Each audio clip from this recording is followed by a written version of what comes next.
사실 박찬욱 감독의 영화는 사회적으로 금기시 되어 오던 것들을 소재로 삼는 경우가 많고 영화 색이 강해서 보는 사람을 조금은 불편하게 하는 면도 있지만 전 이런 불편함을 좀 즐기는 편입니다. 복수 3부작의 시작인 하드보일드 무비 복수는 나의 것. 어쩔 생각이야? 죽여야죠. 지금 줌인 시작합니다. 언제나 줌센의 영상은 영화를 먼저 보고 나서 보시는 걸 추천합니다. 전 착한 사람입니다. 성실한 근로자죠. 먼저 2002년작 복수는 나의 것입니다. 이 영화의 시나리오 초고의 제목은 파괴된 사나이였습니다. 파괴되었다라는 말이 과거 완료형이고 뭔가 수동적인 것 같아서 더 공격적이고 적극적인 제목으로 바꿨다고 합니다.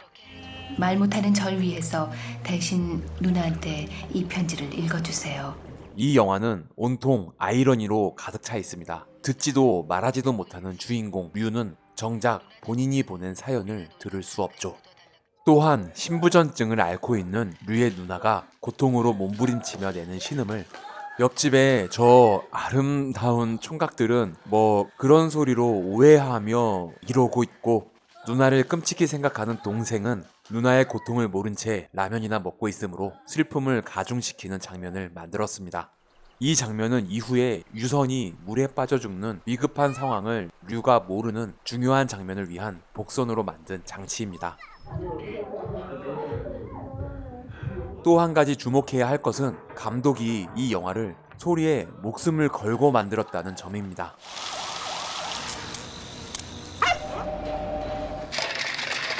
주인공이 청각 장애인인데 소리에 목숨을 걸었다니 이 또한 상당히 아이러니하죠. 청각 장애인 류의 시점으로 볼 때는 모든 소리를 멈추고 자막으로 표기해 류의 답답함을 관객 역시 느끼도록 연출했습니다.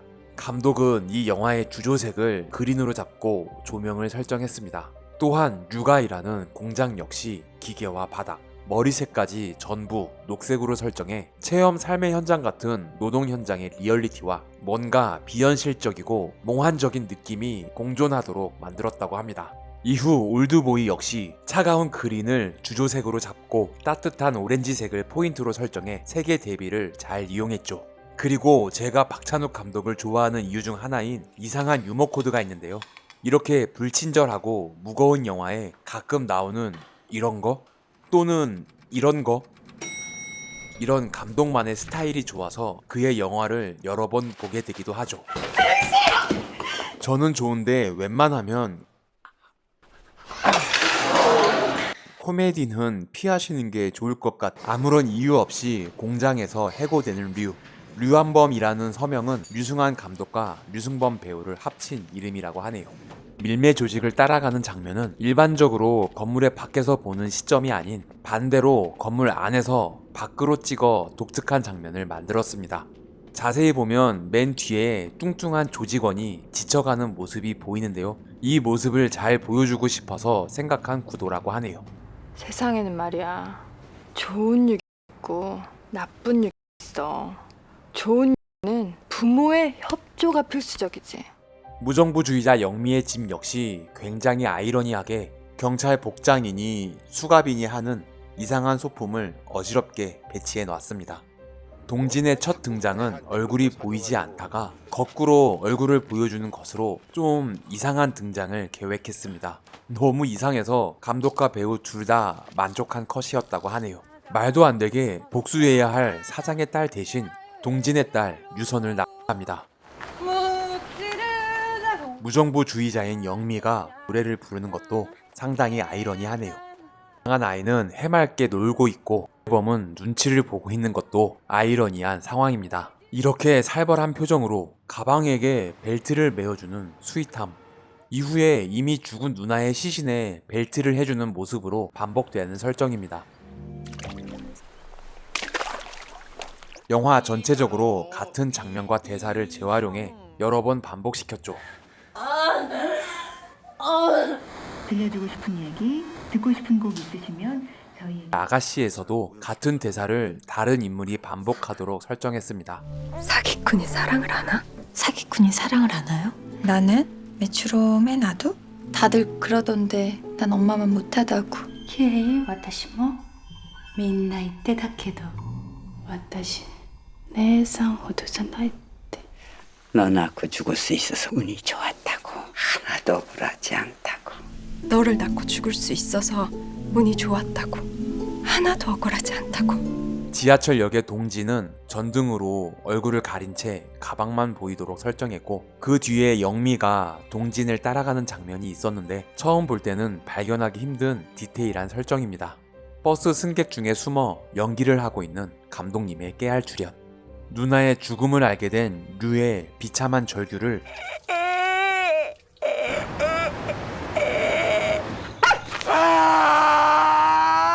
동진의 비명으로 연결시켰습니다.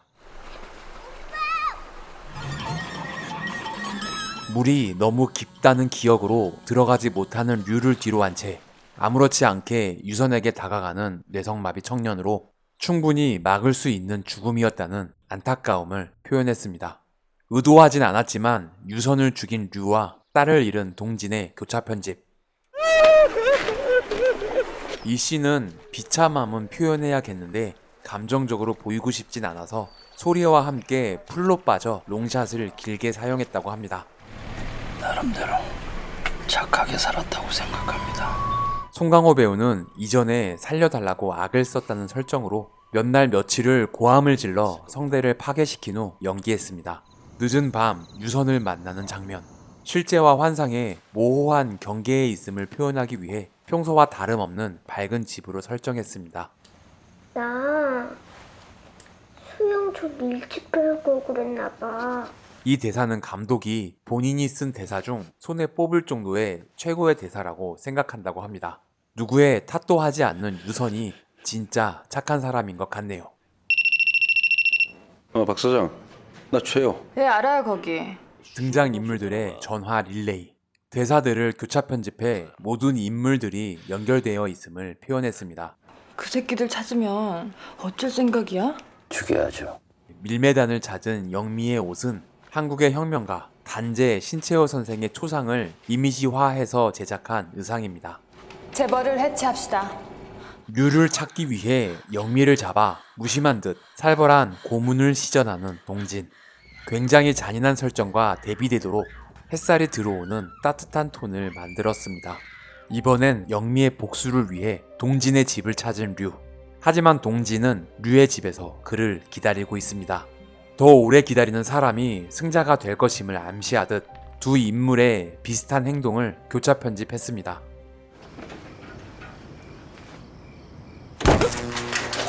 결국 먼저 자리를 뜬 류가 당하고 마네요. 너 착한 놈인 거 안다. 그러니까 나 죽이는 거 이해하지? 이 대사에서 그렇지만이 아니라 그러니까라고 하는 게 감독이 설정한 중요한 모티브라고 합니다. 직접 죽이지 않고 서 있지 못하게 할 뿐이라는 설정입니다. 일반적인 액션과는 다르게 카메라를 고정시키고 오직 배우의 연기로만 액션을 보여줍니다. 흙먼지와 앙상한 나뭇가지들을 세팅해 웨스턴 무비 같은 분위기를 만들었다고 하네요. 이런 시도가 있었기에 그 유명한 롱테이크 장도리 액션이 나올 수 있었겠죠. 칸에서 극찬하고 여러 영화인들에게 영감을 준 이 명장면은 수많은 오마주와 패러디를 낳았습니다. 생 니가 뽑혔던 오달수 배우가 대수를 패러디한 조선 명탐정이 생각나네요. 복수 3부작 중 마지막 복수극인 친절한 금자씨입니다. 바로크풍 음악과 함께 강렬한 화이트와 레드의 이미지로 인트로 타이틀이 시작됩니다. 이 영화의 원제는 사실 마녀 이금자였다고 합니다. 친절한 금자씨로 제목이 바뀌게 된 배경에는 최민식님의 의견이 있었다고 하는데요. 본인 주연의 영화 파이란의 원제가 친절한 강제씨였다는 최민식님의 말을 듣고 이 영화와 딱 맞아 떨어지는 것 같아 제목을 바꿨다고 합니다. 이 타이틀은 미국에 있는 업체가 이메일, 국제전화로 소통해가며 제작해 보내줬다고 하는데요. 감독은 비발디의 음악을 들려주며 여성적인 분위기를 요청했고 미국 팀에서 제빵사를 이미지화하자는 아이디어를 내서 제작했습니다. 이 눈은 이영애님이 아닌 미국에 사는 어느 동양계 모델의 눈입니다. 살아있는 천사라죠? 출소하는 금자씨를 기다리는 전도사와 성가대원들. 영화 곳곳에 복수를 상징하는 레드 컬러를 배치하기 위해 성가대 의상을 산타복으로 설정했습니다. 벽에는 앞으로 금자에게 벌어질 파란만장한 사건들을 상징하는 벽화를 미술팀에서 그려넣었고 하늘은 CG로 심어넣어 만든 장면입니다. 그나저나 성가대가 야외에서 부르는 노래 퀄이 너무 좋은데? 이 노래는 따로 녹음해서 믹싱했습니다. 출소하는 금자가 입은 원피스는 70년대 스타일로 최대한 촌스럽게 제작했으나 이영애님이 입으니 전혀 촌스럽지 않게 되고 말았습니다. 너 좋잖아요, 겨울옷. 개봉 이후 이 원피스는 경매에서 80만 9천 원에 낙찰됐다고 하네요. 그해 가을엔 물방울 무늬 원피스가 유행했다. 과거 어린이 유괴 사건 뉴스를 보는 전도사. 앵커 역은 감독의 전작 올드보이의 히로인 강혜정 님이 특별 출연했습니다. 이금자는 동부 이천동 박원모 어린이 유괴 사건의 범인으로. 내레이션은 왠지 목소리만 들어도 남자 1호, 여자 3호 짝을 소개해줄 것 같은 성우 김세원 님이 맡았습니다. TV 뉴스 속 금자의 이미지는 칼 858기 폭파 사건의 범인인 마유미 이미지를 참고했습니다. 금자씨 그 마녀처럼 사악한 얼굴 너머에 깃든 천사의 존재. 죄를 뉘우치고 감옥 안에서 그 누구보다 친절한 사람이 된 금자. 저 여기 있어요. 금자가 코믹하게 구연동화를 하는 코미디 장면도 있었는데 이영애 님이 사용하지 말아달라고 해서 삭제했다고 하는데요. 개봉 이후에 그 컷이 있었다면 어땠을까 본인이 더 아쉬워했습니다. 이영애가 하는 코미디라 그건 저도 너무 아쉬운데요. 두부처럼 하얗게 살라고 다시는 죄짓지 말란 뜻으로 먹는 겁니다. 이 두부는 영화의 엔딩에 나오는 두부 케이크와 수미 쌍관을 이루는 중요한 설정인데요. 조명이 하얗게 날라서 두부가 잘 보이지 않아 DI를 통해 질감이 최대한 잘 보이도록 보정했습니다. 너나 잘하세요. 이 대사는 감독과 함께 각본을 쓴 정석영 작가가 마지막까지 결정을 못하고 가로를 쳐놨었다고 하는데요. 감독이 시나리오를 들고 영화사를 찾아다니던 무명의 힘든 시절, 누군가 시나리오를 그렇게 쓰니까 안 된다며 되도 않는 충고를 하길래 너나 잘하라고 본인이 했던 말을 대사로 사용했다고 합니다. 감독이 생각하는 가장 폭력적인 말이라고 하네요. 이 컷은 촬영을 시작하는 첫날 서울역에서 찍었습니다. 원래 콘티에는 없었는데 현장에서 사람들이 지나가는 이미지와 그림자가 좋아서 이 컷을 찍게 됐다고 하네요. 손님 받아라. 교도관 역은 학생 운동가였던 임수경 님이 특별 출연했습니다. 여자 교도소 생활을 인터뷰하기 위해 만났다가 감옥 생활을 해본 사람이 교도관을 하면 흥미로울 것 같아 부탁하게 됐다고 하네요. 감옥 세트는 벽을 분홍색으로 칠해 화사하고 희망적인 곳으로 설정했습니다. 이 컷은 부분 세트에서 찍은 후 CG로 복도를 연장해 만들었습니다. 경주여자교도소에 가면 얼굴에 빛이 나는 사람이 있다고 했다. 촬영을 할 때 어떻게 표현해야 할지 감도 못 잡았다고 하는데요. CG팀에서 해놓은 것을 보고 너무 재미있고 뻔뻔한 느낌이 마음에 들었다고 합니다. 기둥 서방을 죽이고 감옥에 들어온 양희. 기도는 이태리 타올이야. 계단 밑이라 좀 시끄럽긴 해도 여기 살던 사람들 다 잘 돼서 나갔다. 금자가 지내게 될 집은 무허가 미장원이라는 설정으로 세트를 제작했습니다. 박찬욱 감독의 영화를 보면 항상 벽지에 눈이 가게 되는데요. 올드보이의 벽지가 규칙적인 패턴이었다면 친절한 금자씨의 벽지는 한 폭의 그림 같은 느낌을 살리려 했다고 합니다. 처음엔 야자수 같은 식물의 이미지로 하려고 했었는데 금자의 공간으로 들어가는 계단을 찍을 때 마치 어두운 지옥으로 내려가는 길 같다는 느낌이 들어 벽지를 지옥의 불길 같은 느낌으로 바꿨습니다. 작전은 이미 13년 전에 시작됐지. 카메라가 펜으로 벽지를 흩을 때 일렁거려 보이는 건 착시 효과가 아닌 실제 불길처럼 보이도록 CG로 일렁이게 만든 것입니다. 이 장면은 바닥을 뜯어서 내려가 로우 앵글로 힘들게 찍은 컷인데요. 편집을 해놓고 보니 굳이 이렇게 힘들게 찍을 필요는 없었겠다는 생각이 들었다고 합니다. 혼자 있을 땐 공주 잠옷을 입고 기도하는 친절한 금자씨. 이렇게 존다고? 기도할 때부터 콧노래가 선행되도록 편집하고 배경부터 디졸브 되도록 합성해 꿈으로 연결되는 느낌으로 만들어서 현실의 친절한 금자씨와 꿈속의 마녀 이금자가 대비되는 컨셉을 표현했습니다. 꿈이니까 현실적인 필요가 없겠다는 생각으로 아예 비현실적인 공간을 만들었는데요. 피닉스 파크 스키장 꼭대기까지 올라가 촬영했는데 이렇게 합성할 거면 굳이 스키장까진 안 가도 됐겠구나 하는 생각을 했다고 합니다. 백 선생의 머리가 달려있는 이걸 뭐라고 하지? 이 개 같은 썰매? 암튼 특수 분장팀에서 피가 튀거나 팔이 잘리는 건 많이 해봤지만 이런 작업은 처음 해보는데 너무 재미있게 만든 소품이라고 합니다. 교도소에 자원봉사 하러 와서 만난 장씨의 제과점에서 일하기로 합니다. 이 제과점은 일산에 있는 실제 제과점을 미술팀이 완전히 다른 공간으로 세팅해 바꿨습니다. 나무를 주로 사용해서 금자에게는 따뜻한 공간이라는 이미지를 만들었습니다. 근식아, 인사해라. 네 사수다. 안녕하세요. 금자에게 반해버린 근식이. 근식역은 원래 윤계상님을 캐스팅하려고 했었는데요. 군대를 가는 바람에 급하게 김시우님을 캐스팅했다고 합니다. 김시우님은 고아라, 유아인님과 같은 드라마 반올림 출신의 배우였는데요. 이 영화를 시작으로 구타 유발자들, 짝패, 베테랑 등에 출연하며 활발한 활동을 하게 됐습니다. 형사는 몸으로 역사를 만드는 겨. 누나라고 불러도 되죠? 그냥 금자씨. 원래 대본엔 금자씨였는데 영애님이 앞에 그냥을 붙이자는 아이디어를 냈습니다. 이금자 처음 들어왔을 땐 갓난애처럼 걔 졸창 울기만 했지. 그리고 금자가 향한 곳은 함께 복역했던 우소영 부부가 운영하는 철공소.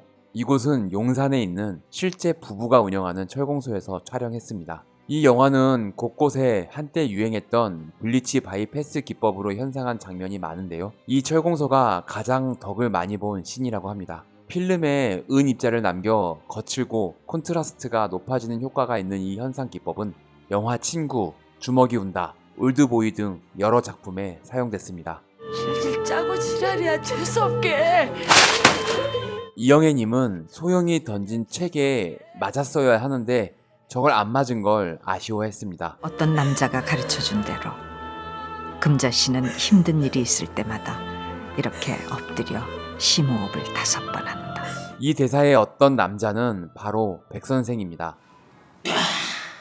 백선생 역시 엎드려 심호흡하는 장면이 나오는데요. 금자는 그와 함께 지내기 시작하면서부터 그의 유괴 전리품을 발견하기 전까지 백선생의 정신적인 지배로부터 자유롭지 못한다는 설정입니다. 그를 잡았으나 바로 총을 쏘지 못한다는 설정 역시 마찬가지입니다. 이곳은 실제 군산교도소입니다. 만성 신부전으로 죽을 것 같은 소용에게 신장을 제공해준 금자씨. 이곳은 청주의 실제 병원이고 감독이 촬영 중에 마침 의상팀 스텝이 사용하는 담요를 보고 너무 귀여워서 바로 달라고 해 소품으로 사용했습니다. 우리 금자 너무너무 위대한 작전을 준비 중이거든. 도와줄 수 있지? 어디서 난 겁니까? 이 꽃을 너에게 준다. 치매 걸린 난파 간첩 선숙이 금자의 계획을 눈치채고 건네준 법구경에는 권총의 도면이 그려져 있었습니다. 그날 밤 집으로 돌아가는 금자를 기다리고 있던 전도사. 원래 대본에는 금자가 놀라지 않고 무표정하게 바라보는 장면이었는데 혼자 있는 금자는 평범한 여자인 게 좋겠다는 이영애님의 아이디어로 현장에서 깜짝 놀라는 장면으로 바꿨습니다. 그 아이디어를 더 살리기 위해 이런 사람 아니잖아요. 전도사를 계단 위에 배치해 내려다보는 얼굴을 로우 앵글로 얼굴을 타이트하게 잡아 금자가 상대적으로 약해 보이는 느낌을 만들었습니다. 저 개종 있어요. 간통이지? 귀여우세요. 반가운 얼굴 라미란님과 고수희님이 보이네요.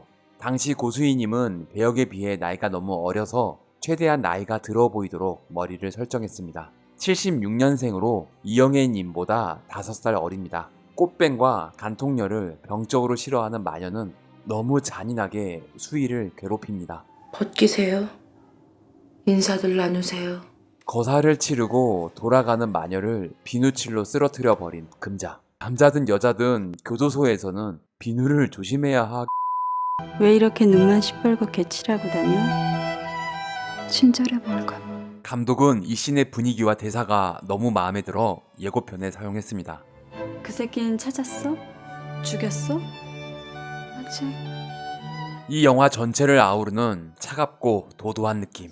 이 컷은 촬영이 없을 때 이영애 배우가 분장 체크하기 위해 컴팩트를 들고 있는 모습을 보고 그게 너무 아름다워서 바로 설정을 추가했습니다. 내가 딱 6살 먹은 애를 잡아다 죽였다. 이 컷은 얼굴을 가깝게 찍기 위해 오븐에 문을 떼어내고 들어가 촬영한 컷입니다. 이 역시 굳이 오븐 안에까지 들어가서 찍을 필요는 없었겠다는 생각을 했다고 합니다. 내가 죽였다니까요. 원모를 금자가 죽인 게 아니라고 확신하는 최반장. 최반장 역을 맡은 남희루님은 KBS 성우 출신으로 같은 성우 출신인 김용림 배우와 결혼해 슬아의 아들을 두었는데 그 아들이 남성진 배우, 며느리가 김지영 배우입니다. 아니 죽여놓고 안 죽였다는 사람 있어도 안 죽이고 죽였다는 사람이 어딨어요? 도주의 위험이 있는 것도 아니고 난폭하지도 않으며 진범임을 믿지도 않으니 일반적인 경찰서 취조실이 아닌 형사들의 휴식 공간에서 취조한다는 설정을 했습니다. 살인자 말이라고 안 믿는 거예요? 이렇게 아름다운 음악에 아름답지 못한 곳을 배치하기 위해 산을 파헤쳐 놓아 삭막하고 진흙탕 바닥인 곳을 전국을 뒤져 찾아냈다고 하네요. 현장 검증을 지켜보고 있는 백선생. 원래 이 씬엔 백선생이 있는 설정은 아니었는데 갑자기 이런 아이디어가 생각나서 급하게 최민식님을 불러 촬영했다고 합니다. 사실 백선생은 언제나 깔끔하게 꾸미고 다닌다는 설정이었는데 당시 주먹이 온다 촬영 중이어서 수염도 깎지 못하고 달려와 촬영했습니다. 아, 팔을 리본 모양으로 묶었구나. 금자가 진범이 아님을 간접적으로 표현했습니다. 이영애님은 뭐든 예뻐야 한다는 철부지 소녀의 이미지를 생각하며 20살의 금자를 연기했습니다. 쿠션과 최반장의 시계줄 색은 DI를 통해 색을 맞췄습니다. 씬을 시작할 때 보통 롱샷으로 시작하는 게 일반적인데 두 명의 금자가 연결되는 느낌을 가져가기 위해 강렬한 당시의 얼굴 클로즈업 뒤에 현재의 얼굴 클로즈업을 붙였습니다. 금자의 과거를 알고 충격받은 근식. 혹시 근식은 바보가 아닐까 생각해보는 금자였다. 이 얼굴 역시 이영애님이 혼자 있을 때 무심히 얼굴을 긁는 걸 감독이 캐치해서 이 장면의 얼굴을 똑같이 긁어달라는 주문을 했습니다. 관련 법규상 그런 부분은 알려드릴 수가 없거든요. 본인의 딸을 찾기 위해 입양 사무실을 찾은 금자. 이 씬은 창문을 떼어내고 줌렌즈와 지미집을 사용해 한 번에 촬영한 후 창문은 CG로 합성해 달았습니다. 유리창에 비친 사무실 실내까지 살려 합성하는 게 보통 어려운 게 아니었다고 하네요. 입양 정보를 알려주지 않아 다들 퇴근할 때까지 옥상에서 기다리는 금자. 이 컷 역시 블리치 바이패스로 현상한 컷인데요. 이 현상 기법을 활용하면 하늘이 하얗게 날아버리는 경우가 많아서 구름의 느낌을 살리기 위해 노력해야 했습니다. 너무나 뻔뻔하게 여고생임을 주장하는 영애의 누나. 이곳은 코엑스 아쿠아리움에서 촬영했습니다. 처음엔 멀리서 뒷모습으로만 표현할까 했는데 감독과 배우는 이왕 이렇게 된 거 그냥 뻔뻔하게 우기자 라고 생각했다고 합니다. 관객에게 우리 이렇게 노력했다는 모습을 보여주려는 생각도 했다고 하네요. 백 선생님, 저 금자예요. 이금자. 모르셨구나. 섹시하다 그러셨잖아요. 이영애님은 당시에 일진 여고생 느낌을 찾기 위해 인터넷을 찾아보기도 하고 고등학생 관련 다큐멘터리를 보며 공부했습니다. 전혀 공중전화가 있을 만한 곳이 아닌데 해양생물 인포 판넬에 공중전화가 있다고 우기는 뻔뻔함. 선생님, 제가 임신했는데요. 저 선생님한테 가 살면 안 돼요? 오, 반가운 얼굴. 유승환 감독이 지나가네요. 카메라 구도가 상당히 특이한데요. 굉장히 그로테스크한 느낌의 바위를 가운데 배치하고 인물을 구석으로 몰아 상대적으로 작아 보이게 구도를 잡았습니다. 감독의 전작 올드보이의 이 장면이 생각나네요. 한 가지 이미지로 고정된다 하는 게 참 안 좋은 긴데. 아이를 키우기 위해 백선생 집으로 들어가는 금자.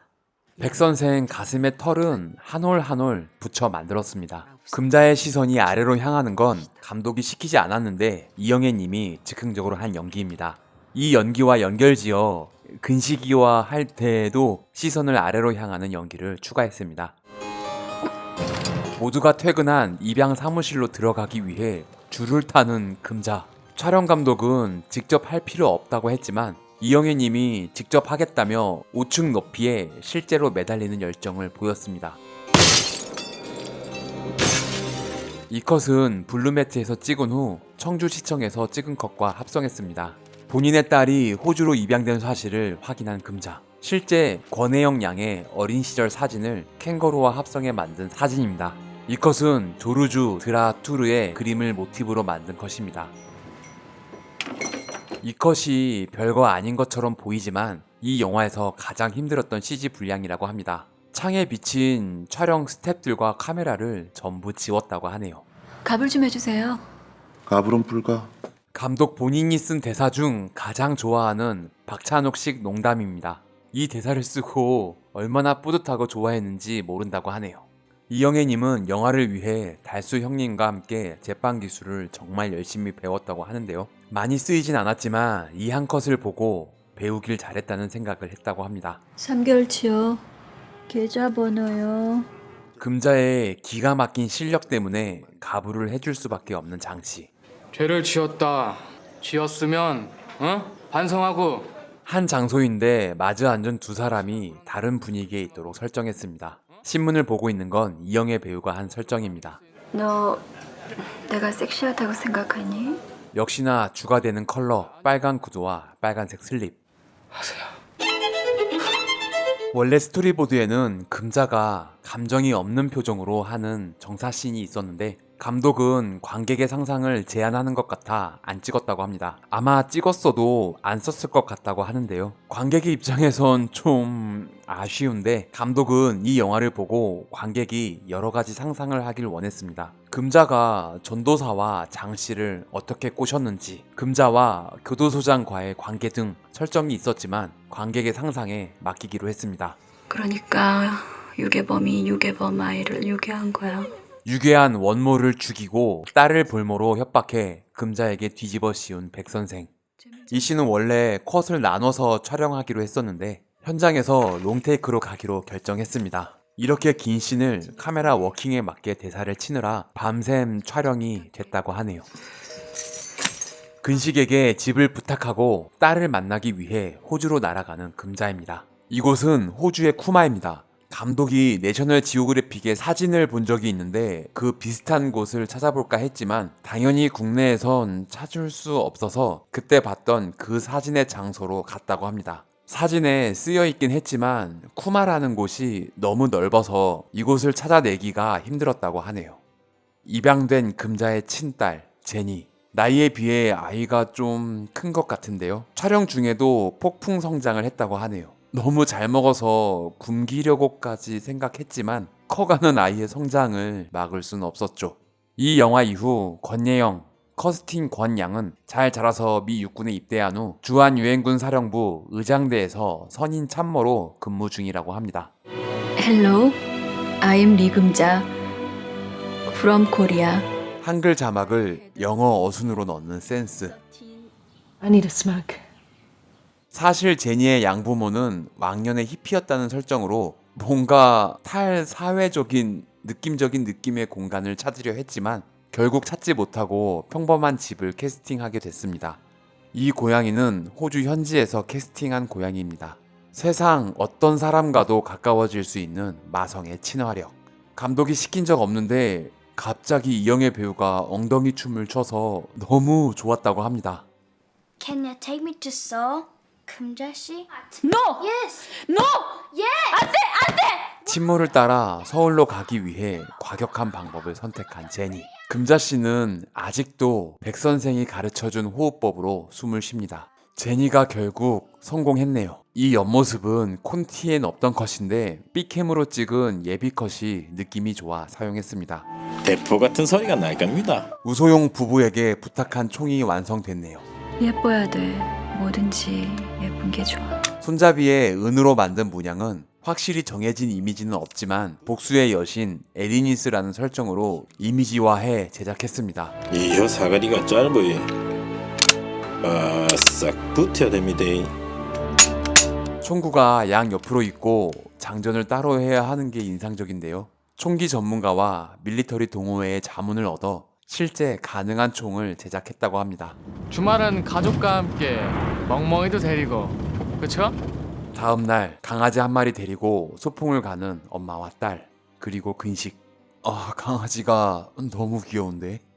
햇살이 눈에 반사되어 전체적으로 뽀샤시해졌는데요. 촬영 감독은 찍으면서 NG 나겠다 싶었는데 감독은 일부러 한 거 아니었냐며 너무 좋은 그림이라고 감탄했다고 합니다. 그렇게 도착한 곳은 어느 폐교. 사실 이 컷은 강원도의 숲속에 옥천의 폐교 전경을 합성한 컷입니다.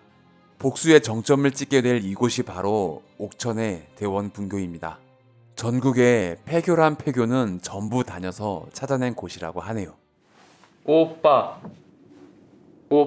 감독은 오빠의 오자에서 모음만 바꿔 아빠로 바꿀 걸 그때 왜 그 생각을 못했는지 개봉 후에 좀 아쉬웠다고 합니다. 상당히 귀여운 영어 선생님 백한상.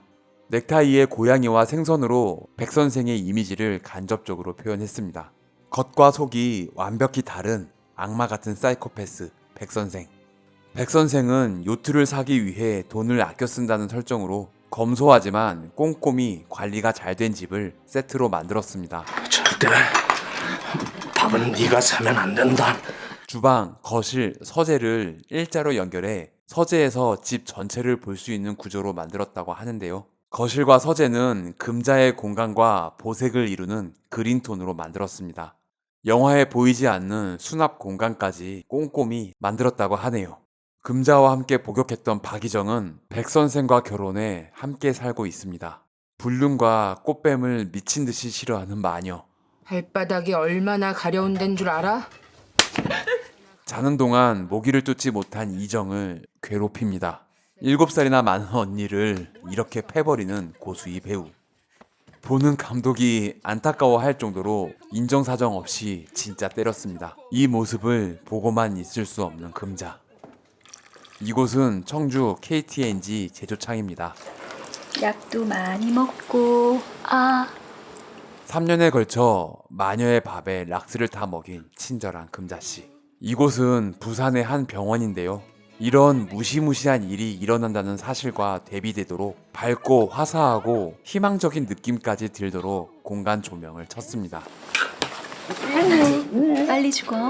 락스를 먹였다고? 죄수 3역의 최희진 배우는 사실 입양관리소 직원까지 1인 2역을 했습니다. 배두나 배우가 둘 중 한 역을 하기로 했었는데 스케줄을 맞추지 못해 최희진 배우가 2역을 다 하게 됐다고 하네요. 최희진 배우는 최근 드라마 고요의 바다, 영화 브로커에도 출연하는 등 활발한 활동을 보이고 있습니다. 누구도 마녀 이금자의 부탁을 거절하지 못했다. 금자의 부탁을 받고 백 선생에게 접근했던 이정. 그 사실을 백 선생에게 알리는 전도사입니다. 금자와 그녀의 딸까지 처리하기 위해 송강호와 신하균을 부른 백 선생. 이 인간이 아직 밥을 안 먹었대거든? 이 길은 사실 아주 옛날부터 눈여겨보다가 영화 올드보이를 찍을 때 대수가 납치되는 곳으로 설정하려 했던 곳이라고 합니다. 어두운 곳으로 들어가는 느낌을 찍긴 했는데 아예 너무 묻혀버려서 DI로 들어가는 뒷모습을 더 밝혔습니다. 그날 밤 퇴근하는 금자를 기다리는 두 납치범. 조금씩 무심한 듯 시크하게 딸에 대한 애정을 표현하는 금자입니다. 이날 날씨가 너무 추워서 안에 옷을 많이 껴입었던 이영애 배우는 개봉 후 코트에 핏이 살지 않는 것 같아 옷을 껴입은 걸 후회했다고 합니다. 위험하긴 했지만 결국 두 납치범을 처리하고 백 선생의 집으로 향한 금자. 백 선생이 돈 많이 들이지 않아도 집을 꾸민다는 설정으로 천정에 싸구려 스테인드 글라스 같은 조명을 설치했는데 이 무늬가 탑라이트의 광을 분산시켜서 심도 깊은 그림이 나왔습니다. 순간 감정이 복받쳐 올라 화풀이를 하는 금자씨. 이 가위는 실제 날카로운 가위입니다. 최민식 배우는 귀 옆에서 가위 소리가 막 들리는데 진심으로 공포를 느꼈다고 하네요. 갑자기 카메라를 보는 건 콘티에도 없었고 계획도 하지 않았는데 이영애 배우가 갑자기 이런 표정으로 카메라를 보니까 감독은 내가 아는 이영애가 맞나 싶을 정도로 깜짝 놀랐다고 합니다. 이렇게 좋은 표정을 영화에 쓰지 않을 이유가 없었죠. 영환사전 어딨니? 내가 당신을 용서한다고 생각하지 마. 예영양이 이 신의 대사를 잘 못하는 것 같아서 나뭇가지를 하나 들려줬더니 대사가 자연스러워졌다고 합니다. 적어도 3번 이상은 미안하다고 해. 백선생을 폐교로 데려가 제니에게 할 말을 통역시키는 금자. 엄마는 감옥에 가야 했기 때문에 널 포기할 수밖에 없었어. 이 장면은 블루매트 앞에서 찍은 후 합성했습니다. After I'm done with this man, I'm planning to return you to Australia. 아니 감정까지 담아서 해석하는 거 너무 웃기는 거 아니냐고. 이 긴 독백신을 자세히 안 보면 모르고 넘어갈 수도 있겠지만 후광이라고 해야 하나 아우라라고 해야 하나 배경에 빨간색 그라데이션이 왔다 갔다 하도록 합성했습니다. 나랑 있어서 행복하지 않았어? 행복했어. 죄 지은 사람이. 그래서 나한테 막 I'm sorry. I'm sorry. 정말로 I'm sorry. 그렇게 딸을 이정에게 부탁하고 백선생을 죽이려는 금자. 안녕히 가세요. 이렇게 한쪽 눈만 자유롭게 움직일 수 있는 건 최민식 배우의 소소한 개인기라고 합니다. 영화 조용한 가족에서도 이 개인기가 연기에 도움이 됐다고 하네요. 이 장면은 마치 객석에서 연극 무대를 보는 느낌으로 만들었습니다. 세트가 아닌 로케이션에서 이렇게 세팅하기가 보통 어려운 게 아니라고 하네요. 이때 백선생에게 걸려온 전화. 그런데 핸드폰 줄이 심상치 않습니다. 금자야, 눈화장이 그게 뭐야? 아직도 똥오줌 못 가리고 금자를 본인 집에 있던 학생이라고 생각하는 백선생. 백선생의 집을 뒤져 단서를 찾아내는 금자. 이 서랍 속에 뭘 넣을까 고민하다가 미술팀의 아이디어로 밧줄을 넣어 기괴한 느낌을 살렸습니다. 백선생이 모아놓은 테이프에는 충격적인 영상이 담겨 있는데 폐교로 피해 아이들의 유가족을 불러 모은 금자와 최반장. 유가족들은 백선생이 찍어둔 영상을 보고 경악합니다. 96년 운주입니다. 이 교실 역시 실제 폐교의 교실을 세팅해 만든 공간인데요. 세트에서 촬영을 했다면 여러 앵글을 편하게 찍을 수 있었겠지만 로케이션 촬영을 고집하면서 교실 밖 풍경의 리얼함도 살렸고 특히 배우들이 분장과 휴식까지 실제 교실에서 하니까 실제 폐교에 있음을 피부로 느껴 연기에 큰 도움이 되었다고 합니다. 특히 이 칠판색은 인위적으로 만들 수 없는 세월의 흔적이 느껴져서 현장의 스태프들이 감탄했다고 하네요. 다음 테이프를 꺼내면서 손을 떨며 주저하는 금자. 대본 리딩 할 때까지도 아무 감정 없이 무표정으로 연기했는데 이영애 배우가 금자라면 자책하는 감정을 보일 것 같다는 아이디어를 내서 현장에서 주저하는 손을 추가했습니다. 그에 연결지어 이 모습이 우는 건지 웃는 건지 잘 모르게 표현해서 금자가 유족들에게 보이기 위한 연기를 하고 있다는 설정입니다.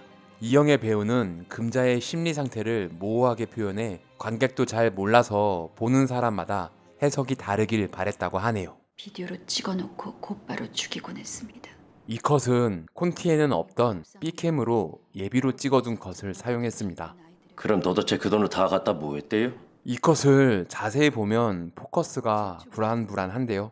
NG라고 하려고 하면 또 맞는 것 같고 애매했다고 합니다. 요트를 사려고 했답니다. 마치 이 말을 해야 하나 말아야 하나 고민하는 금자의 심리가 표현된 것 같아서 그냥 사용했습니다.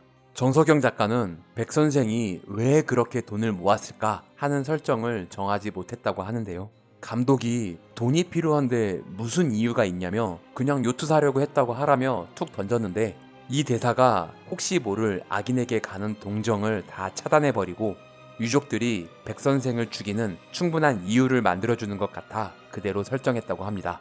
경찰에 넘기봤자 재판만 죽으라고 할 끼고. 금자 씨한테 맡기는 게 어떨까요?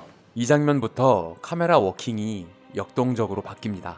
촬영 감독은 카메라를 움직이며 찍고 싶었고 감독은 픽스가 좋을 것 같아 자제시키다가 회의를 거쳐 폐교 때부터 카메라 워킹을 좀 더 역동적으로 가기로 결정했습니다. 바닥에 레일을 깔아 달리로 찍었는데요. 세트 촬영이 아니어서 로케이션용 이동 레일이 안정적이지 않아 오히려 교실 내에 불안감을 표현할 수 있었습니다. 다수결로 백 선생을 죽이기로 결정했지만 원몬의 집만 반대입니다. 사람은 심장이 약해서. 나 우황청심원 가져왔거든. 이렇게 하면 됐나요? 이 대화를 옆 교실의 백 선생에게 다 들려주고 있던 마녀 이금자, 그리고 유족들이 주기로 들어가는 순서까지 정해주는 친절한 금자씨입니다. 이 장면은 거의 바닥에 달라붙다시피 엎드려 케이블 깔린 바닥을 디카로 한 프레임 한 프레임 찍은 후 CG로 연결해 만들었습니다. 본인이 죽을까봐 공포에 질린 사이코패스. 자세히 보면 유족들 하나하나 캐릭터가 있는데요. 우황청심환을 가져온 1번 원모 엄마와 이혼한 부부인 재경의 부모가 인상적이네요. 그래도 가장 인상적인 건 역시 막대기만 가지고 있는 세연의 아버지 오강록 배우. 세연 아버지는 그거 갖고 되겠어요? 아이쿠, 막대기가 아니었네요. 이 장면은 동서양을 막론하고 해외 영화제에서 모든 관객들이 빵 터진 장면이라고 합니다.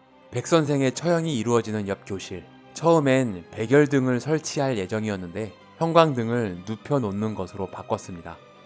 이런 교실에 어떻게 형광등이 있냐는 의견도 있었지만 금자와 채반장이 발전기까지 들고 와서 세팅해뒀다는 설정이라고 합니다. 천장은 미술팀의 아이디어로 이런 느낌을 만들었습니다. 감독은 천장을 너무 아름답게 꾸며주셔서 대만족했다고 합니다. 역시 배운 변태다우시네요. 이렇게 멀쩡하게 생긴 사람이 세상엔 완벽한 사람은 없는 거예요, 사모님. 백 선생을 찌르고 피범벅이 된 채 나타난 원모 엄마.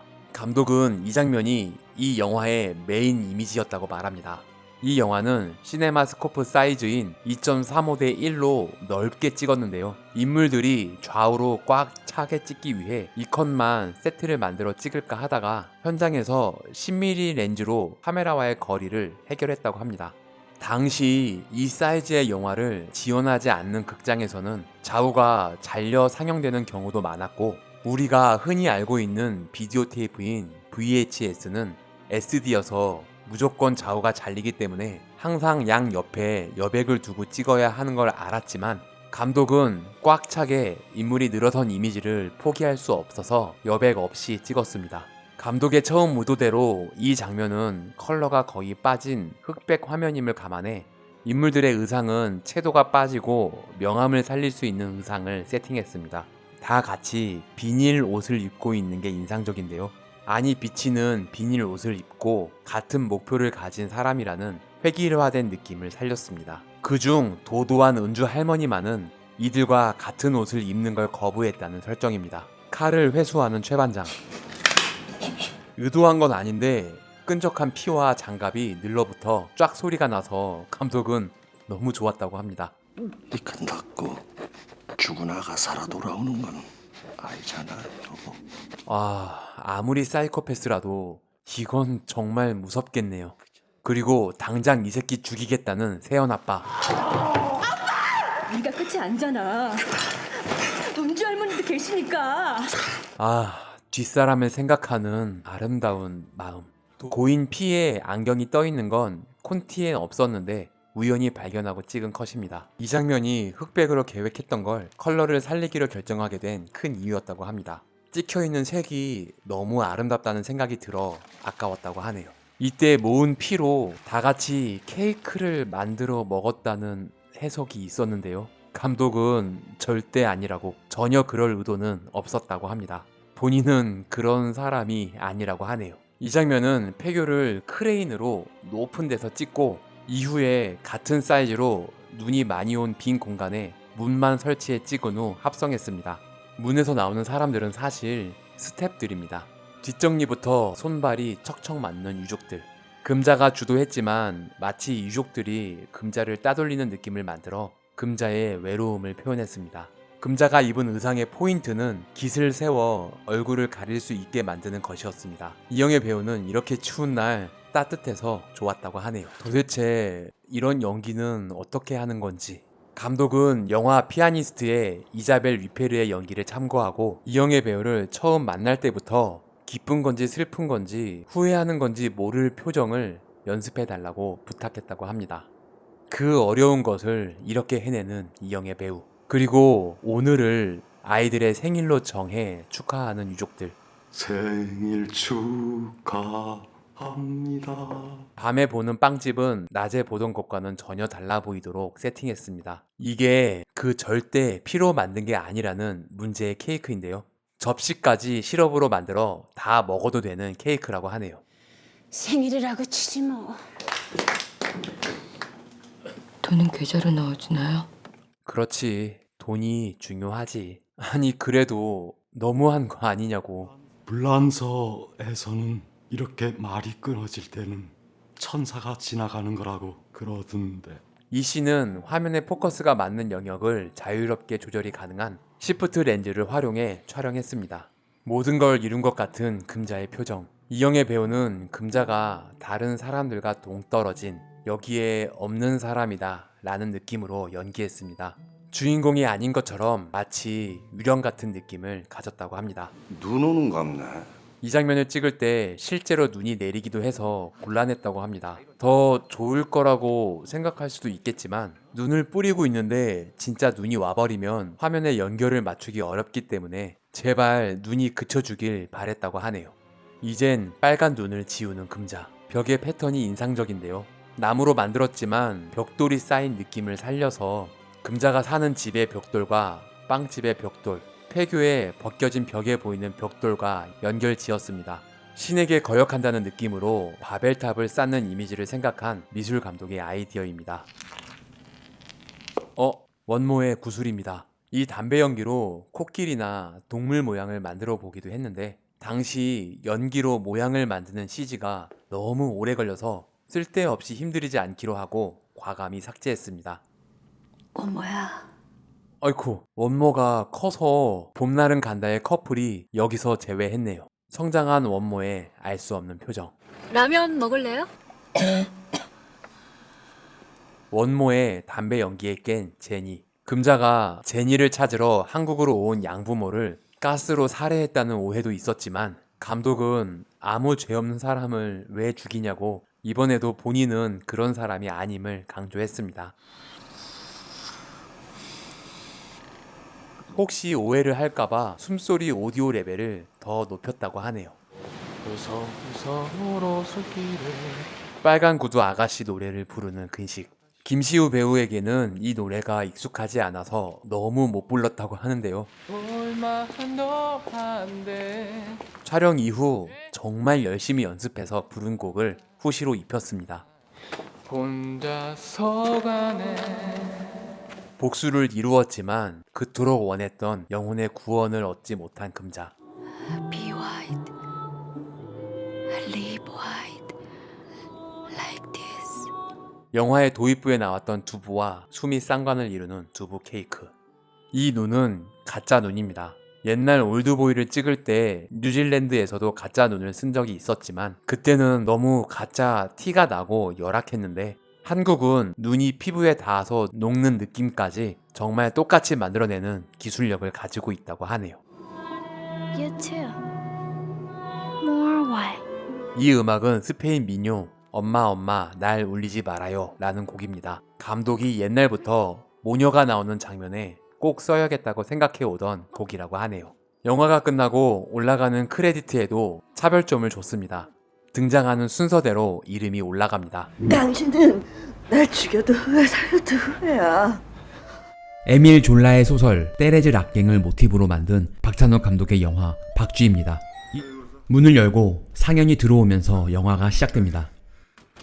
감독의 전작들과는 다르게 영화의 본질에 더 집중하기 위해 가장 담백하고 단도직입적인 출발을 시도했습니다.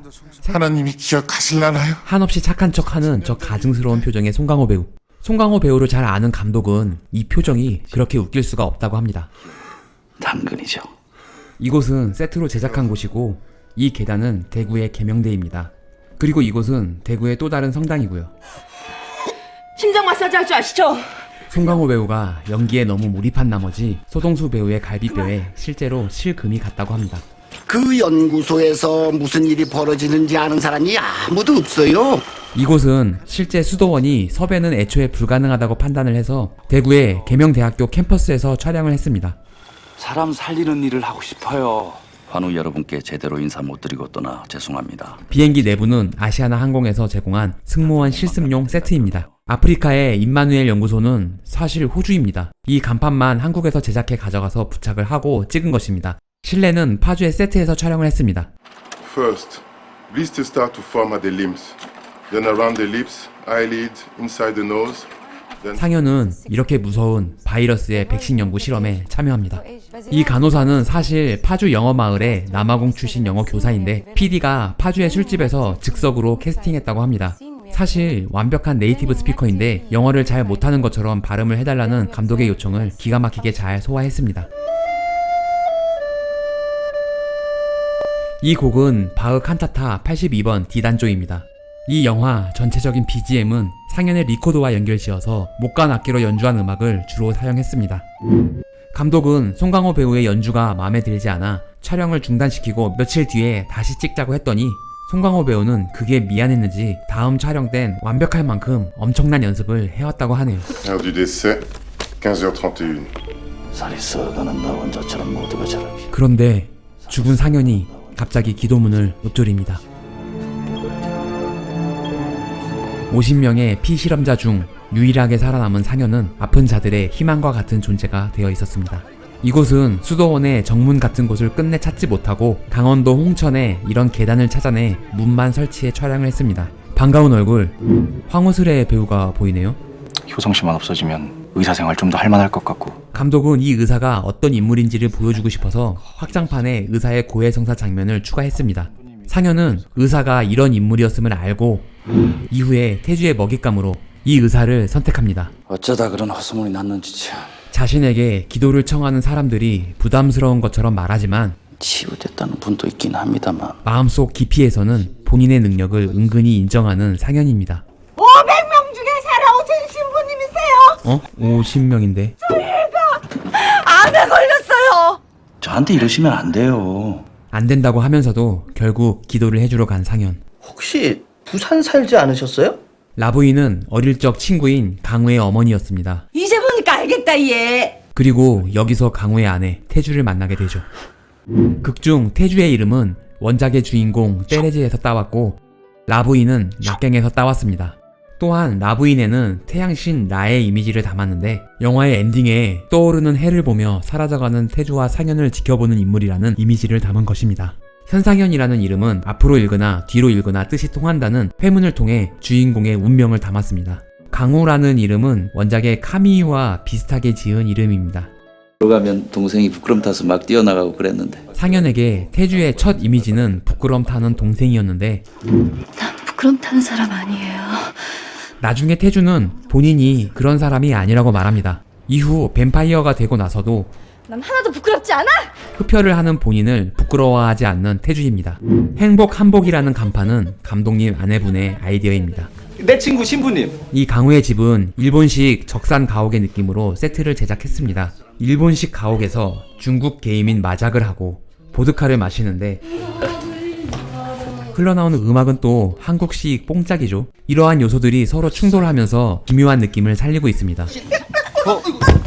이 기묘한 집에 배우들의 연기까지 더해지니까 분위기가 상당히 이상합니다. 얽매인 본인의 욕망을 감추기 위해 맨발로 거리를 뛰어다니고 상현은 자신의 욕망을 다스리기 위해 자학을 합니다. 태주가 뛰면서 내는 숨소리가 상당히 야릇하게 들리는데 이 소리를 이 장면에 들리게 한 건 편집 단계에서 나온 아이디어입니다. 전작 복수는 나의 것에서 아픈 누나의 신음소리를 옆방에서 그런 소리로 오해하는 장면과 비슷한 맥락입니다. 강우를 진짜 죽이고 싶은 모양입니다. 저 쪽가이는 손잡이만 잡고 찍은 후 날은 CG로 그려넣었습니다. 상현의 붕대를 감은 모습은 상처 입은 사람이 상처를 치유한다는 이중적 이미지를 부여하면서 미이라 혹은 투명인간 같은 공포의 대상임을 중의적으로 표현합니다. 얼굴을 가리고서도 최고의 연기를 펼치는 송강호 배우입니다. 피를 살짝 맛본 상현은 참을 수가 없어서 그날 밤 코마 상태가 된 효성의 피를 마십니다. 이 피는 포도주스와 혼합된 몸에 해롭지 않은 액체라고 합니다. 효성의 피를 마시자 수포가 사라집니다. 이 수포는 CG로 그린 것입니다. 이것은 더미를 차 위에 놓고 스태프들이 막대기를 이용해 움직인 후 사람들은 CG로 지워서 만든 컷입니다. 오늘도 열심히 거리를 뛰어다니는 태주. 김옥빈 배우는 학창시절 실제로 달리기 선수 출신이었다고 합니다. 그래도 창피한 줄은 아는지 돌아가는 태주에게 본인의 신발을 벗어 신겨주는 상현.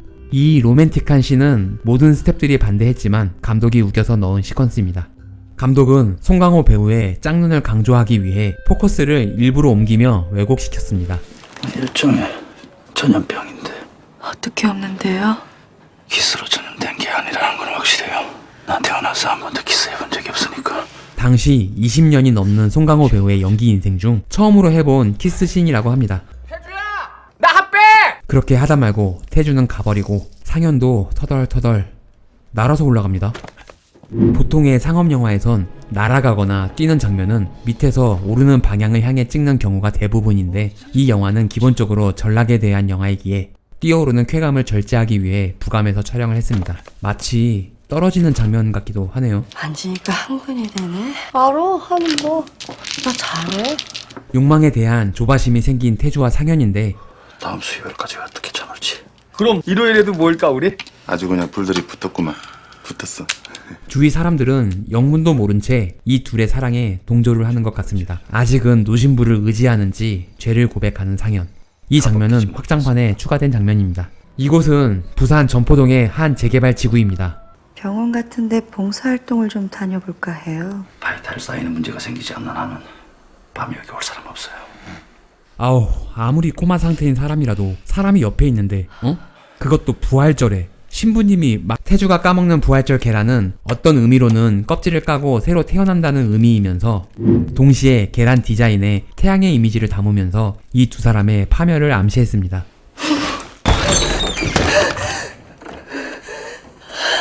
본인은 진지한데 진지한 게 좀 웃긴 장면입니다. 저 가로등은 연출부에서 만든 가짜인데도 송강호 배우가 너무 세게 치는 바람에 주먹이 퉁퉁 부었다고 합니다. 구부릴 수 있어요? 동전을 아예 찢어버리는 상현. 은근히 자신의 힘을 과시합니다. 여기서 뛰어내릴 수 있어요? 너무 높은가 봐. 인간이 느끼는 전락의 쾌감을 시각적으로 표현하는 시퀀스입니다. 놀이기구를 또 태워달라는 아이 같은 표정의 태주. 준비됐어요. 하지만 올라가는 건 계단으로.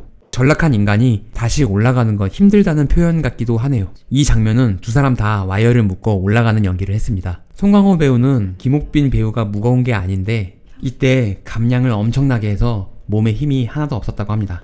상현은 이미 눈이 돌아가서 당장 강우를 죽이려고 하는데 이 말은 지금 여기서는 죽이면 안 된다는 뜻입니다. 뭐예요? 안 살 거예요? 했다도 괜찮아요? 태주가 상현을 자꾸 자극합니다.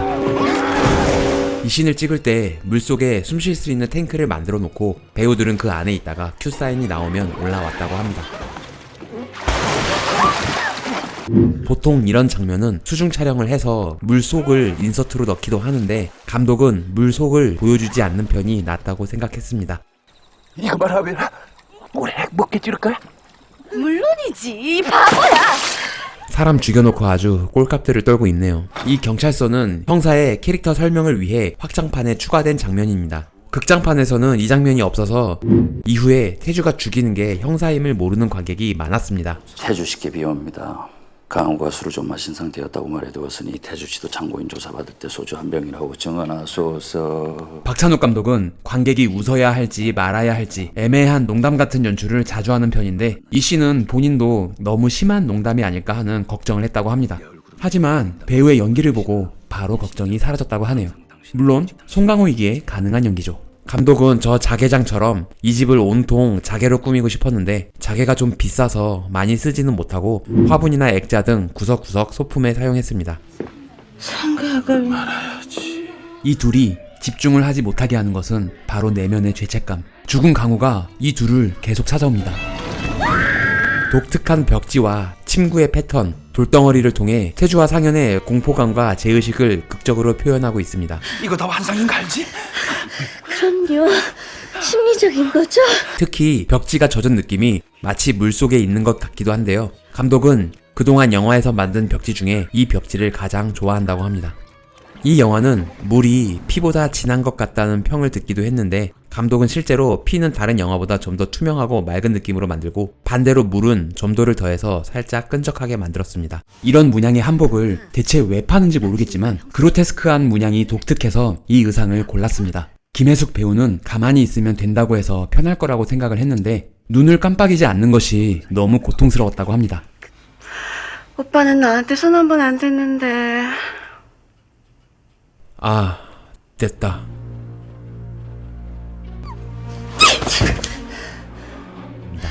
무슨 돛은 우리 세 식구 잘 사는 집에 들어와가지고 너는 병균이야! 완전히 귀엽다며 씨X나. 송강호 배우는 이 영화에서 본인의 연기 중 이컷의 손 연기가 가장 마음에 든다고 합니다. 오빠한테 갈래. 죽여줘요 제발. 그렇게 정신줄 놓고 피를 탐하던 상현은 라부인과 눈이 마주치고 나서야 정신을 차리고 이번엔 태주를 살리기 위해 자신의 피를 나눠줍니다. 이 서로의 피를 순환하는 장면은 감독이 10년 전에 처음 생각했던 장면이라고 합니다. 이 장면을 위해 영화를 만들었다고 해도 과언이 아닌 명장면이죠. 그만큼 가장 공들여 찍은 시퀀스이며 감독과 배우가 뽑은 영화의 명장면이기도 합니다. 해피 버스데이 태주씨. 태주는 수사망이 좁혀오자 형사를 죽이는데 아무래도 사람을 죽이는 쾌감을 알아버린 것 같습니다. 감독은 보통 뱀파이어 영화에서 목을 물 때 상처 부위가 안 보이는 게 불만이었다고 합니다. 흡혈을 하는 행위가 폭력적이기보다는 에로틱한 느낌이 나기 때문이라던데. 그래서 이 영화에서는 송곳니도 없고 목을 무는 게 아니라 상처를 낸 후 나오는 피를 받아 먹는다는 설정을 했습니다. 태주는 피가 나오는 모습을 감상하듯이 보고 난 후 피를 마십니다. 김옥빈 배우가 실제로 한 삽질입니다.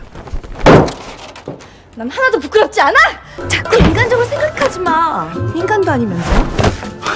그럼 뭐야 우리가? 거긴 뭐야? 인간 먹는 짐승이지? 그래도 사랑하는 여자를 그냥 죽게 놔둘 수 없어서 의사를 먹잇감으로 제공하는 상현. 보통의 뱀파이어는 창백한 얼굴이 대부분인데 이 영화는 오히려 혈색을 좋게 표현했습니다. 방금 피를 마신 태주의 컨디션이 최상인 듯 하네요. 태주가 입고 있는 파란색 원피스는 영화 포지션의 이자벨 아자니를 오마주했습니다. 태주하고 신부님이 죽인 건 아니죠? 야, 이 진짜 기가 막힌 눈빛 연기. 김혜숙 배우는 이 연기를 위해 정말 많은 연습을 했다고 합니다. 아이고 인간들아.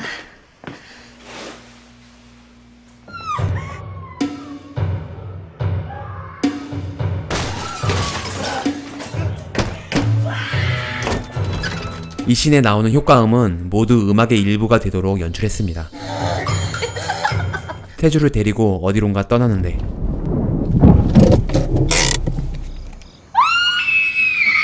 가는 도중 수도원 앞에서 본인을 추종하는 신도들을 찾아가 이들의 잘못된 환상 같은 신앙을 깨버립니다. 이 씬에서 송강호 배우의 담담한 노출 연기는 국내에서는 많은 논란이 있었지만 해외에서는 아무도 따로 언급을 하지 않을 정도로 그냥 일반적인 장면이었습니다. 그렇게 이들이 도착한 곳은 노신부를 날려버렸던 바다의 절벽. 이 씬은 영종도에서 촬영했습니다. 감독은 이 시퀀스를 하나의 독립된 단편 영화처럼 연출을 했습니다. 대사는 없지만 이 장면만 보더라도 영화의 전반적인 내용을 이해할 수 있도록 하고 싶었다고 하네요. 상현이 처음 신겨줬던 신발을 꺼내 신습니다. 태주씨랑 오래오래 살고 싶었는데 지옥에서 만나요. 죽으면 끝. 실직은 내 잘못이 아니다. 당신도 할 수 있어. 최고의 면접이 될 거야. 다 죽여버려.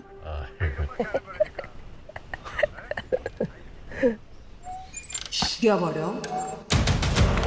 죽여버려.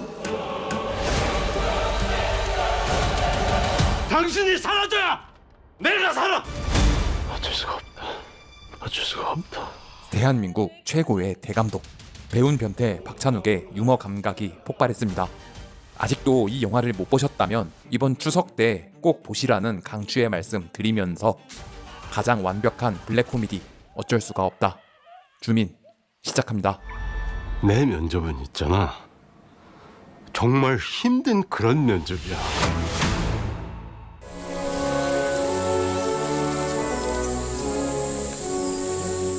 화창한 가을, 하늘은 높고 주인공 만수의 기분은 최고입니다. 평생을 몸바쳐 일한 제지 회사가 미국으로 인수되면서 직원의 노고를 치하하며 몸에 좋은 장어를 보내왔기 때문이죠. 미국 사람들도 남자한테 좋단 걸 아나 보네, 장어가. 하필이면 당신 생일에 보냈네? 애들 듣는데. 장어가 필요해. 아름다운 정원이 딸린 집과 그보다 더 아름다운 아내. 리언아, 와. 그리고 아들 하나, 딸 하나. 좀만 더, 3분만. 1분만. 강아지 2마리까지. 만수가 일궈낸 가장 완벽한 가족이었습니다. 지금 내 기분이 어떤 줄 알아? 다 이뤘다. 본인 스스로도 모든 걸 다 이룬 것 같은 완벽한 하루였죠. 하지만 공장 설비 안에 쏟아지는 토막난 나무들처럼 완벽한 인생에 균열이 생기는 듯한 느낌이 들게 하는 디졸브 화면 전환. 나더러 해고자 명단을 내놓으라고요? 인수하자마자 생산 라인의 인력 20%를 감축하겠다는 미국 회사. 미국에서는 해고를 도끼질한다고 그런다면서요.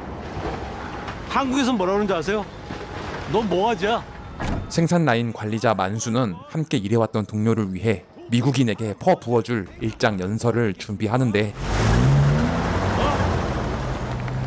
헌신장처럼 내버리고 당신들 미국 사람들한테 말이야. 아이씨, 뭐가죠? 글쎄요, 어째 많이 힘들 것 같은 느낌이네요. 여러분들 자르면 나 누구 데리고 일합니까? 인간미 있어. He wants to say something. 미국에서는 해고를 도끼질한다고 그런다면서요? You say you got X'd. 한국에서 뭐라고 Sorry, there's no other choice. 너 뭐? Do you know what we say in Korea? 너 뭐하지야? 행동이 다르는 거 아니었습니까? 네, 이럴 줄 알았다. 같이 일했던 동료들을 보니 마음이 찢어지는데 너 혹시 장어 선물 받았냐? 이런 아니지. 미국인의 도끼질 1순위가 바로 본인이었음을 깨닫게 됩니다. 25년이나 물어먹었으면서. 심호흡하세요.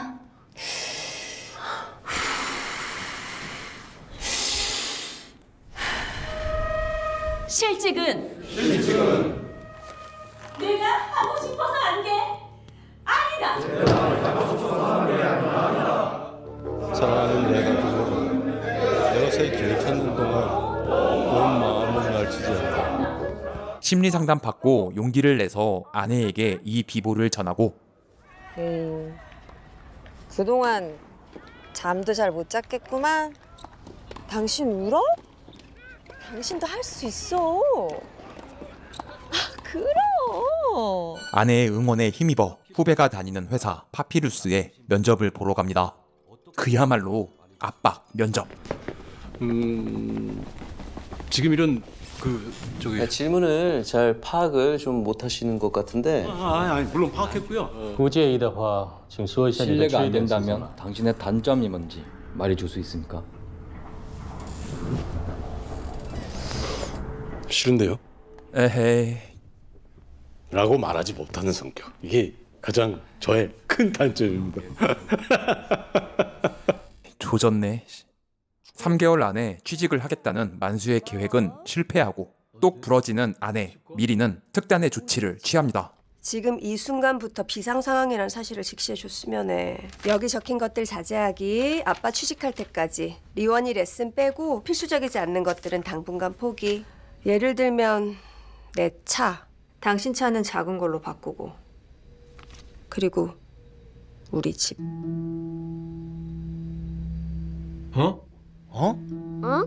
집 팔면 대출 갚고 대수동의 아파트 전세는 가능해. 다른 건 그러려니 하겠는데 집을 판다고? 3개월이 넘도록 수입이 없으니 주담대 이자도 못 내고 있었네요. 나 9살 때부터 평균 10달에 한 번씩 이사 다니면서 이 집 대체주자가 얼마나 노력해서 내가 아니 우리가 내 손으로 저 창고 뽀개가지고 온실도 짓고 그네도 달고 그럴 수는 없다며 아쉬움을 토로해 보지만 어차피 집 뺏겨. 파산하면. 아내의 팩폭에 할 말을 잃어버린 만수입니다. 넷플릭스도 끊고. 끊어지기 전에 하나라도 더 봐야지. 자, 동지들. 이제 나쁜 소식 차례야. 더 나쁜 게 있다고? 더 나쁜 게 있다고? 우리 형편을 이 많은 식구를 먹여 살릴 수는 없다고 생각해. 회사에서 구성원인 직원을 해고하듯 가정이 불안해지자 강아지 2마리를 친정으로 보내버리는 미리입니다.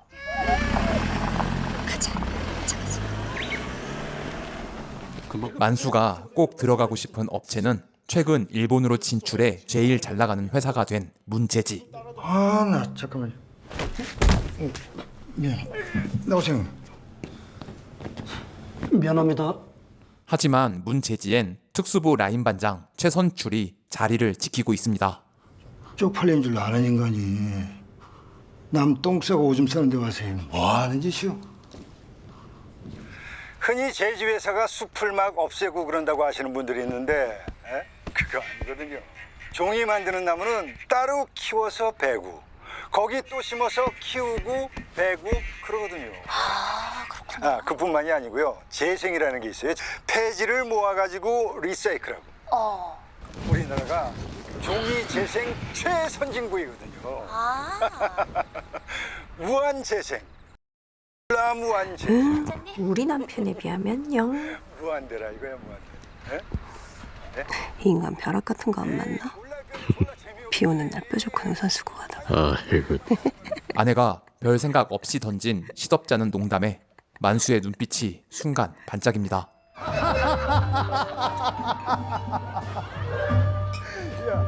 만약 최선출이 없다면 그 자리를 내가 차지할 수 있을까? 바로 최선출을 미행하며 기회를 엿보는 추진력 갑 만수.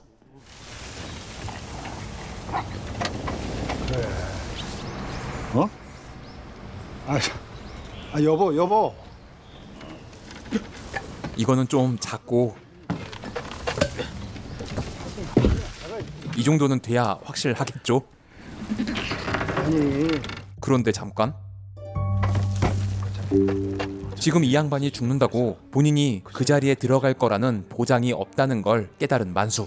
자리 하나 놓고 경쟁이 또 얼마나 치열하겠어. 몇이나 될까 경쟁자가. 이 자리를 노리게 될 경쟁자들을 먼저 처리해야겠습니다. 이거 파세요. 그리고 여기 만수와 같은 처지에 있는 한 남자. 법모는 오늘 또 술에 찌들어 있습니다. 취해서 아픈 줄도 모르지? 벌레가 들어서 그래요. 벌레는 네가 벌레지. 아내에게 벌레 취급이나 당하면서 말이죠. 종이 전문 잡지 펄프맨에 실린 너무나 인간적인 채용 공고. 종이는 우리의 삶입니다. 제지 또는 화학공학 석사학위 소지 필수. 1호 부사자 우대. 저희 레드페퍼 페이퍼는 이것은 만수가 옥상에서 발견한 고추 화분을 보고 영감을 얻어서 만든 가짜 회사의 가짜 채용 공고였습니다. 우리가 종이를 안 쓰면 누가 쓸까요? 강화 합성시 못지않게 질긴 저와 종이의 인연은 제가 태어나기도 전에 이미 시작되었습니다. 종이를 만드는데 평생을 바친 법모에게 이 회사는 본인이 다니기에 완벽한 회사인 것 같습니다. 레드페퍼 페이퍼에 도착한 지원서 중 가장 강력한 경쟁자를 추리는 만수. 이 중에서 본인의 위치를 객관적으로 파악한 후 제거 대상 2명을 추려냅니다. 가장 강력한 경쟁자 법모의 뒤를 따라붙은 만수. 면접 보러 오라는 연락이 안 와. 그래도 항상 면접까지는 갔었는데. 종이 그놈의 종이. 우리 아빠가 카페 내준다고 그렇게 말해도 그저 종이 아니면 안 된다고. 당신 그 좋은 오디오 갖다 놓고 음악 카페 내면 더 벌 수 있다고. 내가 중립밥 먹은 지 25년이야. 당신도 내가 종이 만들어서 번 돈으로 먹고 살았잖아. 그 돈도 내가 만든 종이로 만들었고 너 피우는 담배 필터 그것도 종이야. 그 와중에 본모의 철학에 심하게 동조합니다. 하지만 이 강력한 경쟁자를 그냥 두고 볼 수는 없는 일.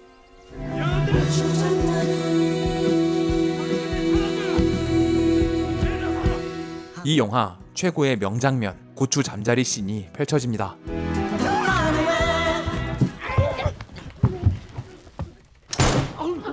다음 타겟 역시 종이에 인생을 바친 남자 시조. 좀 더 부드러운 소재거든요. 뭐 그냥 그런데요. 실직 후 신발 가게에서 근무 중입니다. 이인이야. 왜? 미술학원 끝나고 친구들이랑 좀만 놀다 가도 돼? 아, 미니 아빠가 데려다 주신대?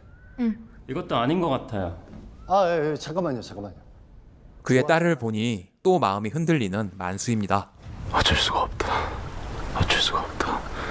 자, 배운 변태 박찬욱 감독의 신작 어쩔 수가 없다 였습니다. 영화는 25년에 걸쳐 스스로 만들어낸 낙원의 한 복판에 선 남자가 전락해가는 과정을 그리고 있는데요. 붕괴된 본인의 낙원을 다시 구축하기 위해 해서는 안 될 일까지 주저없이 해나가는 한 40대 남자의 치열함을 보며 알 수 없는 연민과 처연함마저 느낄 수 있었습니다. 나도 나이가 나이인지라 너무 과하게 몰입해서 본 것 같네요.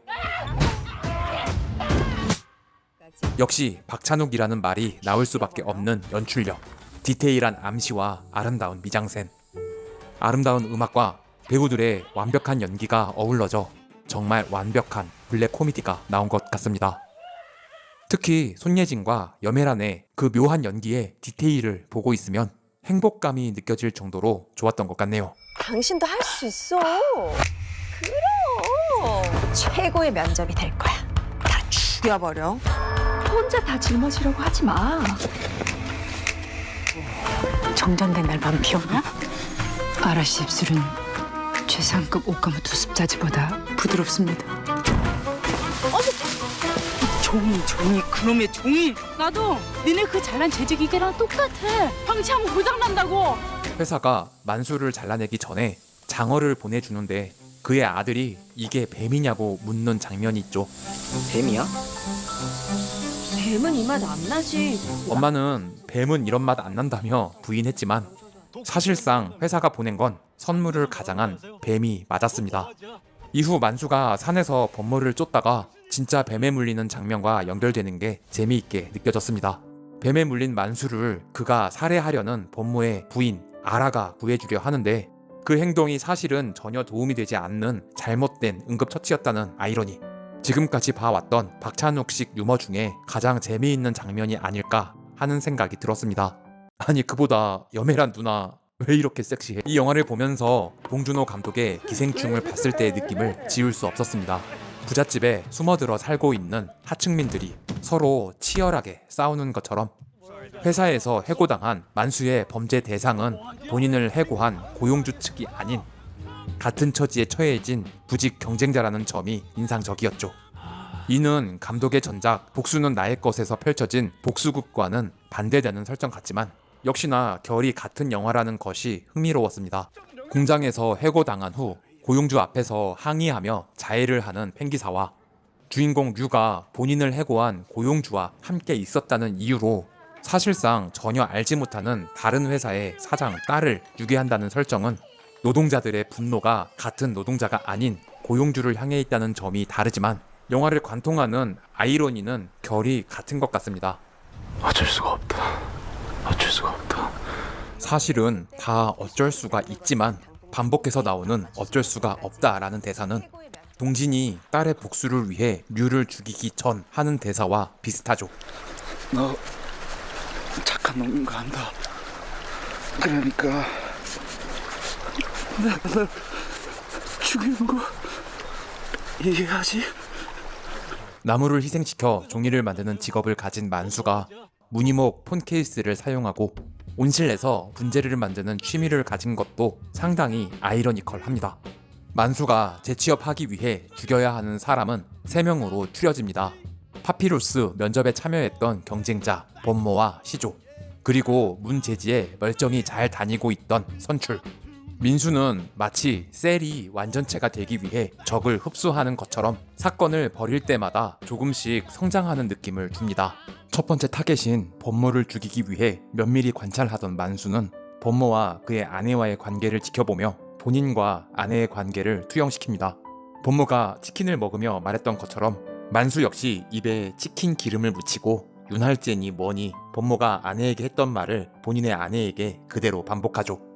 범모 아내가 남편 몰래 바람을 피우던 내연남의 이름을 본인의 아내가 다니는 치과의 의사의 이름으로 잘못 부르며 아내를 의심하기도 합니다.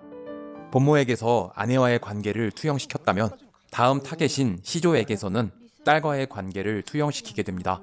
시조와 딸의 관계를 정확히 묘사하고 있진 않지만 부녀 사이에 뭔가 갈등이 있는 듯한 뉘앙스를 풍기는데요. 여기서 만수는 또 한 번 자신의 모습을 투영시키게 되죠. 첼로 천재라고 하긴 하는데 가족에게 한 번도 들려주지 않으며 남의 말을 반복하기만 해서 제대로 대화를 해본 적 없는 본인과 딸의 관계를 시조에게 털어놓으며 동질감까지 가지게 됩니다. 그립죠? 동료들하고 한잔하면서 일 얘기하는 거. 저희처럼 신종이 뜨는 사람들은 재지도 일종의 예술이라고 생각합니다. 하지만 그건 그거고 죽이긴 해야죠. 한층 대담해진 만수는 시조를 비교적 쉽게 죽인 후 하나의 예술품으로 승화시킨 후 마당에 묻어버립니다. 적어도 제가 봤을 땐 그 시신은 예술품이었습니다. 사실 표정만 봤을 때 시조에게도 뭔가 있을 것이라 생각했는데 너무 쉽게 죽어서 진짜 벌써 죽었어? 라는 생각을 하긴 했는데 죽었는데도 이렇게 존재감을 발산한다고? 차승원은 저렇게 접어놔도 멋있구나 라는 조금은 변태같은 생각을 하는 저를 발견하고 말았습니다. 이 영화는 15세 관람가이지만 분명한 박찬욱의 변태스러움이 여기저기 묻어 있었습니다. 본모의 아내 아라가 뱀에 물린 만수의 다리를 빨아주는 장면과 아내의 불륜을 의심하는 만수가 냄새 맡아보면 알 수 있다고 속옷을 벗어달라는 요청을 하고 그걸 또 벗어주고 진짜로 냄새를 맡는 장면을 볼 때면 역시 박찬욱이라는 느낌이 들었습니다. 그리고 손예진의 노브 패션도 만수의 마지막 타겟 선출에게 접근할 때 그는 더 이상 자신을 숨기지 않습니다. 최선출 씨, 유만수라고 합니다. 완전 나 지금 스토킹 당한 거 맞죠? 태양제지 실업자임을 밝히고 그에게 접근해 친구가 되는 방식을 택하죠. 주민 여러분은 이 영화 어떻게 보셨나요? 의견을 댓글로 남겨주시면 소통하도록 하겠습니다. 내 면접은 있잖아. 정말 힘든 그런 면접이야. 구독과 좋아요는 사랑입니다. 종 모양 클릭으로 알림 설정까지 하시면 주민센터와 좀 더 가까워집니다. 부디 조.9R 부탁드립니다. 시청해주셔서 감사합니다. 지금까지 센터장이었습니다. 다음 영상도 기대해주세요.